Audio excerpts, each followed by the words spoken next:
Yo, what's up guys? Welcome to my new channel. I'm gonna be doing a lot of rebuilds for exotic cars and stuff. But right now, I'm gonna show you guys my Acura NSX, what we're gonna be doing and rebuilding off of it. So, let's go. Right here is my Acura NSX. We're gonna be putting on the headlights, probably my next build.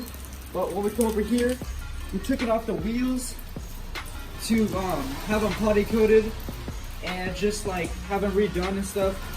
We took off the side, like where the mirrors are and stuff, because we're gonna make it carbon fiber and convert the mirrors from here to here, and we're gonna make it like a new customization. And as you can see in the interior, we're gonna have it all redone with some really nice Alcantara and stuff. And as you guys can see, the whole entire frame, the quarter panel, the side skirts, the fender is all carbon fiber around here. It has a supercharger, as you guys can see, really nice. We just put that on like a month ago, and as you see, like we scuffed it right here to see if there's any carbon fiber, because we weren't sure if the whole entire quarter panel was carbon fiber. We just wanted to make sure.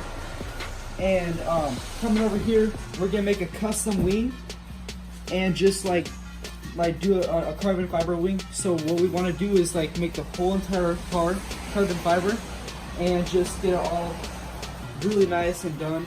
If you guys are interested in watching my videos of me rebuilding all this kind of stuff, please subscribe, like, comment, and share what you guys think, all that kind of good stuff, and just let me know like what do you want to see next, because we have a lot of cool exotic cars we're going to be rebuilding in the future, and just let me know. See you guys.